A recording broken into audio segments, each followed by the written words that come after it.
అయోధ్యలో ఒక అతను ఉండేవాడు. సో తను చాలా బద్ధకంగా ఉన్నాడనమాట, చాలా లేజీ. సో ఎల్లప్పుడు తను భోజనం తినుకోవాలి, భోజనం తినాలి, పడుకోవాలి, పని ఏం చేసేవాడు కాదు. సో మొత్తం మీద ఆ ఇంట్లో ఉన్న వాళ్ళందరికీ విసుకొచ్చేసి, బాబు నువ్వు ఏదైనా ఆశ్రమం జాయిన్ అయిపో, ఎలాగో ఇంట్లో ఏం పని చేయట్లేదు, మాకు నీతో బెజార్ వచ్చేసింది. సో మొత్తం మీద తను అనుకున్నాడు, సరే అయితే నేను ఏదో ఒక ఆశ్రమం జాయిన్ అయిపోతాను ఎందుకు అని. తను వెతుకుంటున్నాడు అయోధ్యలో ఏ ఆశ్రమం జాయిన్ అవ్వాలి ఎక్కడికని. మొత్తం మీద ఒక ఆశ్రమంలో తను ఏం గమనించాడంటే, ఓ గురుగారు ఉన్నారు. ఆ గురుగారు చాలా లావుగా ఉన్నారనమాట. తను అనుకున్నాడు, ఈ గురుగారు బాగున్నారు, లావుగా ఉన్నారు, బహుశా ఈ ఆశ్రమంలో మంచి భోజనం పెడుతున్నారు, ఇక్కడ జాయిన్ అయిపోతే బాగుంది. కొంతసేపు తర్వాత గురుగారు శిష్యులు వచ్చారు, వాళ్ళు కూడా లావుగా ఉన్నారు. తనకి కన్ఫర్మ్ అయిపోయింది, ఇది బాగుందండి, ఇక్కడ నేను జాయిన్ అవుతాను, భోజనం బాగా పెడతారని. వెళ్ళాడు గురుగారి దగ్గర, నేను మీ ఆశ్రమం జాయిన్ అవుతాను, కానీ నాకు ఒకటే, భోజనం ఎన్నిసారి పెడతారు? సో గురుగారు అన్నారు 2 times. 2 times నాకు సరిపోతుంది, నాకు 3 times కావాలంటే గురుగారు అన్నారు, పొద్దున ఇస్తారు కదా, అదే నువ్వు మధ్యాహ్నంకు ఉంచు, ఏం ప్రాబ్లం లేదు. తనకి చాలా హ్యాపీ అనిపించింది, చాలా బాగుంది ఈ ఆశ్రమం, అసలు పొద్దున మధ్యాహ్నం సాయంత్రం తినాలి, భజన చేయాలి, గురుగారు ఏదో వాహిస్తూ ఉంటారు, అది వినాలి, ఆయన హ్యాపీ అయిపోతారు. 15 రోజులు గడిచిపోయింది, చాలా ఆనందంగా ఉంటున్నాడు. 15 రోజుల తర్వాత ఒకరోజు పొద్దున ఏం చూశాడంటే, వంట ఏం అవ్వట్లేదు, అక్కడ ఏం జరగట్లేదు, వంట గదిలో ఎవరు లేరు, అందరు ఏదో జపం చేస్తున్నారు. సో తన అడుగుతున్నాడు అందరికీ, ఏంటండి ఈరోజు ఏం వంట చెయ్యరండి? సో అప్పుడు వాళ్ళు చాలా కోపంతోనే, అవే ఈరోజు ఏకాదశి. ఏకాదశియా అంటే నాకెవరు చెప్పలేడండి, ఏకాదశి అంటే ఏంటి తెలియదా, ఏకాదశి అంటే ఈరోజు భోజనం ఉండదు అని. అప్పుడు తను చాలా కోపం అయిపోయాయి, ముందు చెప్పవలసింది అలాంటప్పుడు భోజనం, నేను ఇంకేదో ఆశ్రమం చూసుకుంటాను.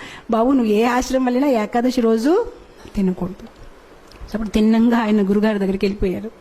గురుగారు నన్ను కాపాడండి, నేను ఏకాదశి అయితే చేయలేను, ఒకవేళ నా చేత ఏకాదశి చేయించారనుకోండి, నేను ద్వాదశి చూడలేను, నేను పోతాను, నాకు ప్రసాదం అయితే కావాలి, ఇంకే పని చేయమంటే చేస్తాను, కానీ భోజనం లేకుంటే నేను ఉండలేనని. సో గురుగారు అన్నారు, బాబు నీ గురించి అయితే ప్రత్యేకంగా వంట చేయడం అవ్వదు, అయితే ఒక పని చేసుకో, అటు చూడ కొండ ఉంది కదా, కొండ పక్కన చెరువు ఉంది కదా, అక్కడికి వెళ్ళి నువ్వు వంట చేసుకొని నువ్వు తిను, కావాలంటే మేము సౌకర్యాలు ఇస్తాము.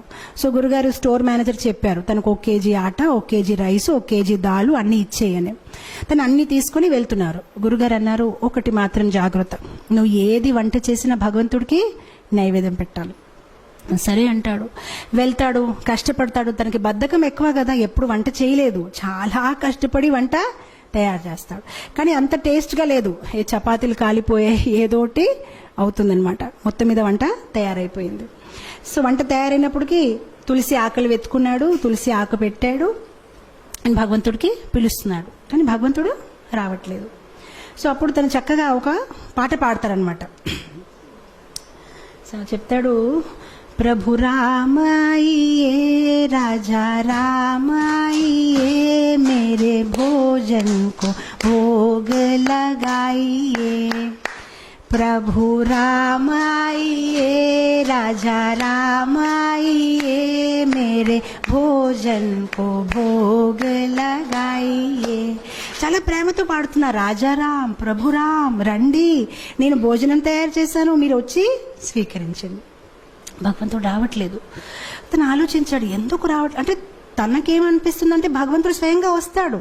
ఇప్పుడు మనకైతే అర్థమైపోయింది, మనం ఏదో యాంత్రికంగా పెడతాము, కానీ భగవంతుడు స్వయంగా వచ్చి తీసుకోవడం అనేది లేదు. కానీ తను చాలా అమాయకుడు, తను అనుకుంటాడు నిజంగా స్వామి వస్తారేమో, స్వీకరిస్తారేమో అని తను వెయిట్ చేస్తున్నారు, కానీ భగవంతుడు రావట్లేదు. అప్పుడు తను ఆలోచిస్తానమాట, తనకు ఒక ఐడియా వస్తుంది, ఓహో ఎందుకు భగవంతుడు రావట్లేదంటే, గుడిలో అయితే రాజభోగం, పకోడీలు, పూరీలు, పాయసము అన్నీ తయారు చేస్తారు, నేనేదో సింపుల్గా రైస్ దాల్ తయారు చేస్తాను, అందుకోసం రావట్లేదేమో అని. సో అప్పుడు తను భగవంతుడికి వాదిస్తారనమాట. తను భగవంతుడితో అంటారు, భూల్ కరోగే యది తజ్ దోగే భోజన రూఖా సూఖా, एकादशी आज मंदिर में है, बैठे रहोगे भूखे, राजा राम आइए, प्रभु राम आइए, मेरे भोजन को भोग धराइए. సో తను అంటాడు, బహుశా మీరు అనుకుంటున్నారు ఇతని దగ్గర ఎందుకు వెళ్ళాలి, నేను చక్కగా గుడికి వెళ్ళి అక్కడ పూరీలు పకోడాలు తింటాను, కానీ తప్పు చేస్తున్నారు, గుడిలో ఏకాదశి ఉంది, ఆకలిగా కూర్చుంటారు, ఏమీ దొరకదు, కనీసం నేను ఎంతో కొంత పెడుతున్నాను, వచ్చి తీసుకోండి, అది కూడా మిగలదు అని. ఎప్పుడైతే ఇలా పాడడం మొదలు పెట్టారు భగవంతుడు నవ్వు వస్తుంది. సో భగవంతుడు సీతామాతతో అన్నారు, సరే రా తినేసి వద్దామని. సో సీతామాతని తీసుకుని భగవంతుడు వెళ్తారనమాట అక్కడ నైవేద్యం తీసుకోవడానికి.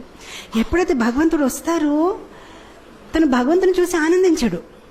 తను సీతామాత వైపు చూసి ప్రసాదం వైపు చూస్తాడు, సీతామాత వైపు చూసి ప్రసాదం వైపు చూస్తాడు. తను ఆలోచిస్తాడు, నేను ఒక్కరిని పిలిస్తే ఇద్దరు వచ్చేసారేంటి. సో ప్రసాదం వైపు సీతామాత, ప్రసాదం అప్పుడు శ్రీరాముడు అడుగుతారనమాట, నీకు ఆనందంగా లేదు? ఆనందంగానే ఉందండి, రండి కూర్చోండి అంటాడనమాట. మనసులో ఆలోచిస్తారనమాట, ఒక్కరిని పిలిస్తే ఇద్దరు వచ్చారు, సరిపోదేమో భోజనము, నాకు వీళ్ళు ఏకాదశి చేపించే ఉంటారేమో ఈరోజు అని.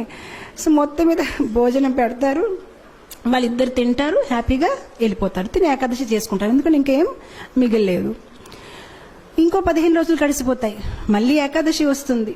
ఈసారి తన గురుగారికి చెప్తాడనమాట, గురుగారు 1 కేజీ ఆట సరిపోవట్లేదు, 2 భగవాన్లు వస్తున్నారు, మీరు 1 భగవాన్ 2 వస్తున్నారు, ఇంకా కొంచెం ఇవ్వండి. గురుగారు అనుకుంటారు, తిని కొంచెం లావుగా ఉన్నాడు కదా, భోజనం ఎక్కువ కావాలి, ఏం మాట్లాడుతున్నారు ఏంటో, సరే తీసుకువెళ్ళి ఇంకా కొంచెం ఆట, ఇంకా కొంచెం దాల్ అంటారు. ఈసారి తీసుకువెళ్తాడు, చక్కగా వంట చేస్తాడు, తులసి ఆకులు పెడతాడు, మళ్ళీ స్టార్ట్ చేస్తాడు. ఈసారి భజన్ మార్చేస్తాడు, రాజా రామాయే సీతా రామాయే మేరే భోజన్ కో భోగ ధరాయే. ఈసారి ఇద్దరిని పిలిచాడు, రాజారామ రండి, సీతారామ రండి. భగవంతుడు ప్రత్యక్షం అయిపోతారు. కానీ ఈసారి లక్ష్మణ్ని తీసుకొస్తారు. సో భగవంతుడు అంటారు, నీకు ఆనందంగా లేదా? మేము వచ్చేసామంటే ఆనందంగానే ఉందండి, కానీ లక్ష్మణ్ వైపు చూస్తారు, ప్రసాదం వైపు చూస్తారు, లక్ష్మణ్ వైపు చూస్తారు. ఇద్దరిని పిలిస్తే 3 వచ్చారు. ఈసారి కూడా నా ఏకాదశి అయిపోయింది, నాకేం మిగలదు అని. అయితే రండి కూర్చోండి, భోజనం పెడతానని భోజనం పెడతారు, భగవంతుడు తింటారు, వెళ్ళిపోతారు. తను అనుకుంటారు, సరే అయితే నెక్స్ట్ టైం నుంచి 3 పీపుల్. మళ్ళీ వెళ్తారు గురుగారి దగ్గర, గురుగారు కొంచెం ఇది సరిపోవట్లేదు. సరే గురుగారు ఒప్పుకుంటారు, సరే ఇవ్వండి, మేబీ సాయంత్రం పూట మళ్ళీ తింటాడేమో అని. ఈసారి మళ్ళీ పాటలు పాడడం, ఏకాదశి రోజు వెళ్ళాడు, వంట చేశాడు, తులసి పెట్టాడు. రాజా రామాయే సీతారామాయే లక్ష్మణ్ సాథ్ లాయియే మేరే భోజన్ కో భోగ్ ధరాయియే.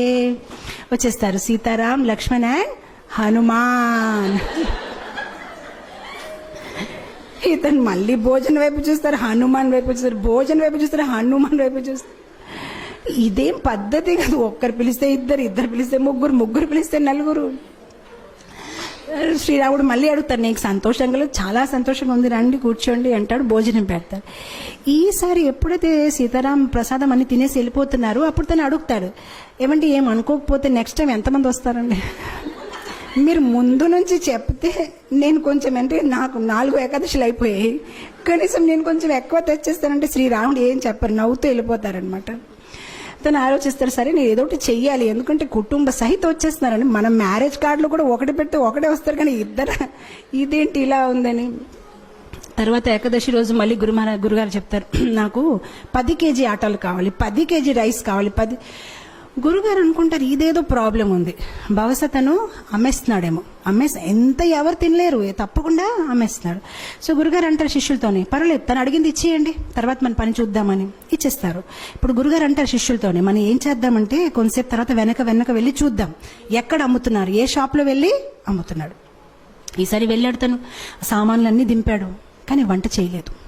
వంట చేయకుండా పాటలు పాడడం మొదలుపెట్టారు. సీతారామాయే రాజా రామాయే లక్ష్మణ సాథ్ లాయియే హనుమాన్ లాయి మేరే భోజన్ కో భోగ ధరాయియే. వచ్చారు సీతారామ లక్ష్మణ్ హనుమాన్ భరత్ శత్రుఘ్న కౌశల్య సుమిత్ర కైకేయి మొత్తం పరివార కుటుంబం అందరూ వచ్చేసారనమాట. సో అప్పుడు వచ్చేసి, బాబు మేము వచ్చేసామని. సో తను అందరు లెక్క పెట్టుకుంటున్నారు, వచ్చారు, చాలా మంది వచ్చారు.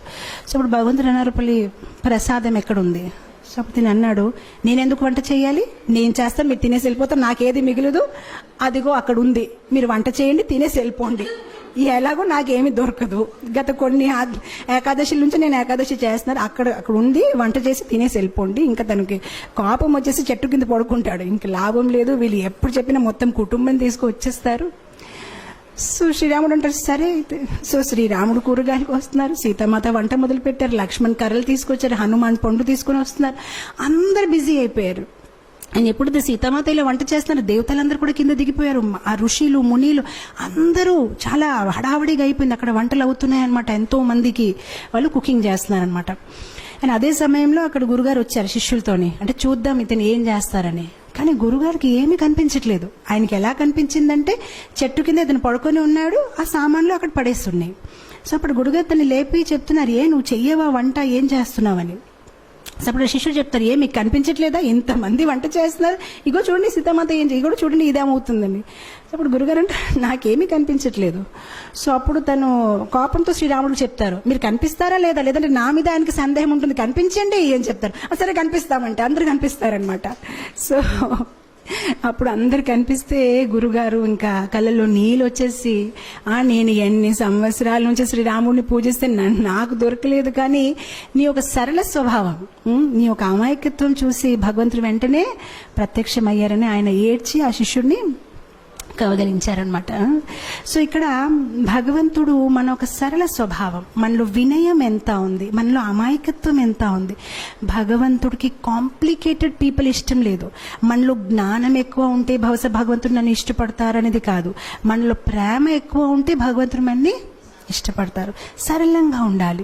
చెప్పాలంటే భగవంతుడికి ఎలాంటి పీపుల్ ఇష్టం, చైల్డ్ లైక్ ఇన్నోసెన్స్. ఎవరిలో అయితే ఎక్కువ హిపోక్రసీ, ఎక్కువ ఆలోచనలు లేదు, చాలా సింపుల్గా సింపుల్ హార్టెడ్ ఉంటారు, అలాంటి వాళ్ళని భగవంతుడు ఇష్టపడతారు.